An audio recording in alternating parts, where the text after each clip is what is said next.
What's going on, everybody? Pure Salvation here, and today I'm going to be showing you guys some map analysis on Afghan. This is going to be my first of the series on map breakdowns. This is sort of a trial run to see how this will turn out and to see if you guys like it. So here it goes. Let me know what you think in the comment section. So right off the bat, we're going to be talking about Afghan, and this is definitely one of my favorite maps just because of its openness and it's just its feel. So right now you are looking at a gorgeous overhead of Afghan, the map, and I think this was made by Infinity Ward, but I'm not entirely sure, so I don't know who to give the credit to. Anyways, moving on. So right now we are looking at, of course, the overhead of the map. Now you can see this has pretty much everything you need to know about the map, pretty much where the spawn points are, where all the possible headquarters might be, the domination flags, the sabotage bomb sites, capture the flag bomb sites, search and destroy bomb sites. Pretty much it's got it all. But I'm going to be focusing more on domination and sort of team deathmatch. So let's start off with some opening routes. So as you can see on the green spawn point nearest to A domination, I've written the sort of spawn routes or the beginning routes that you can take right off the bat to get around the map easier. So as you can see, I put that in light green. Now the darker green is the areas where you might come into some trouble and you might have to endure some confrontations. Now as you can see, I did not draw sorry. As you can see, I did not draw a route through the bunker. Instead, I made the route around it, or actually to the edges of it. Now what that does is that'll keep you away from most of the sites of the enemies, pretty much from the bunkers of both sections. As you can see, that overlooked sort of the plane crashed AC-130. Now by doing this gives you a pretty much a safer route to take to get from domination A to B. Now the dark green circle right in front of the bunker with the crashed AC-130, that's pretty much where you might come across some trouble, where the opening routes for the other team might start coming through. Now, if you're able to get through that, or if there's no trouble at all, then your main problem is just getting through the poppy fields in order to get to B. Now, the two dark green circles you see near the shack and the spawn point closest to the other team is pretty much the most dangerous part of this entire operation. Now you see the dark green circle near the shack overlooking the bunker, which most of your teammates would probably go through, is pretty much the reason why you don't want to go through there. The other team will definitely be waiting for all of those silly people who just don't even know or don't think about the game as much or in depth as they should be. Those people will be waiting for them, and your teammates are going to be running through the bunkers, getting shot and getting unneeded deaths. So while your teammates are pretty much taking it for the team, it makes it easier for you to cut through the poppy fields and flank the people around the shack, or pretty much clear out the poppy fields. Now the other spawn route that we see is going through the B demolition area through the rocks and going to C, from A domination to C domination. Now you see the dark green circle with the entrance of C domination for the other team. That's your dangerous point right there and the most vulnerable. Now if you can sort of maneuver your way like with a smoke or whatever, then that is definitely a good thing to do, because as you can see right here, usually the other team is probably going to split up and go usually either domination B and domination C.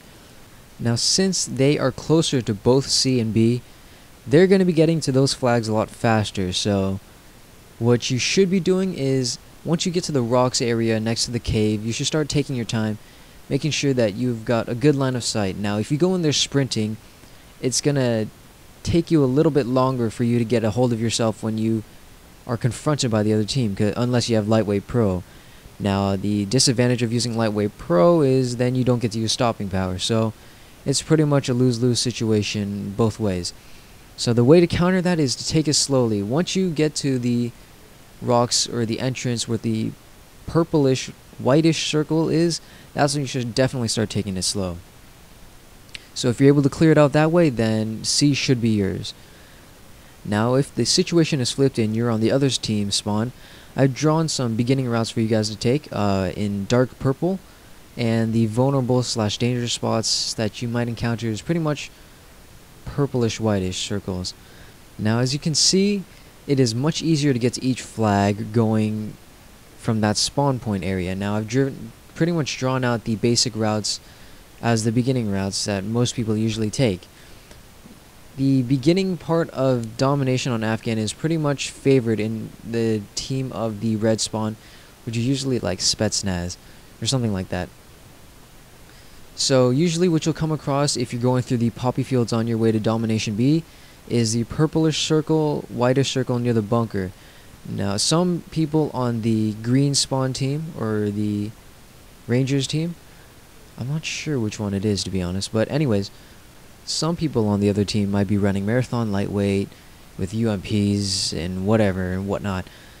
So the problem is if they get to the greenish purplish circles first, then you're going to have a hard time trying to capture B, because they're probably going to be lobbing Semtex, frags, grenades, whatever, or even noob tubes, which is like the worst part. So the best part is to counter that. Instead of going for B right off the bat, even though I've drawn it, your route should definitely start to make sure that you gain control of the entire poppy fields area before you start taking B. Now, unless you guys have marathon light when you got like your entire team on B, then yeah, definitely go for it. It's just the shack area is just going to be the most dangerous part of that route. Now moving on to the other route from your spawn to C domination, it's pretty much the basic route. Just go up the cliff side and just get around the rock until you hit C. Now the whitish purplish circle that you've seen near the rocks near the cave area is pretty much your danger spot as well. Now if the other team can get to there pretty quickly, then you're gonna have some troubles. Now I suggest you wait a second before you capture C if you get there first, because people might be ready right there waiting for you to capture it and they'll start lobbing frags or whatever. So what you want to do is probably want to clear out the area before you start taking C. The only thing that is a problem with the entire operation on the spawn side that you are on as I'm speaking is that you don't have a definite flag captured like the Rangers would on A domination. Like they've got the A flag right there ready to go, they've taken the lead. But once you start owning the areas and taking control of the situations, then you can take C and B, and there you go. You've got the 2 flags ready to spawn trap at A. Now here what we're looking at is pretty much the hotspots and the safe spots to pretty much maneuver your way around the map. Now as you can see, I've named all the hotspots in red where usually most of the action will take place. Now I've labeled the 2 bunkers, the poppy fields, and the cliffside overlooking the crashed AC-130 as the hotspots, and that's where most of the long-range action is going to be taking place. Now I labeled in green as pretty much the danger zones. That's where most of the oh my gosh, what the heck just happened moments will take place, like if you turn a corner or new tubes happen, things like that where you don't know what's going to happen next. Now the blue circles you see here are the places that I've labeled as the most safest parts of this map. Now the cave you would think might be one of the safer parts, but it's actually not, because it's overlooked by the crashed AC-130 and the bunker that's closest to the poppy fields. Now I have labeled the poppy fields as a safe spot, but that's only if you guys or your team has pretty much good control of that area. I also have labeled the A spawn as a safe spot, but that's not always the case, because sometimes if you're spawn trapped there, then you're screwed because there's only one spawn point there. But that doesn't happen too often, so it's pretty safe, usually. Now the other 2 areas are basically spawn areas where usually you can take good control and defense of, but they are irrelevant to the positions of the actual objective in domination. So that wraps up the map control analysis on Afghan. Hope you guys enjoyed it. Let me know in the comments what you think, what I did right, what I did wrong. And please let me know what you think. If you want to see another one, then I'll definitely post another one. But if you guys don't say anything, then I'm probably not going to post another one. So I hope you guys enjoyed it. I hope you guys liked the video, because I put a lot of work into it. And please subscribe to the channel, and I'll see you guys later. Alright guys, take care.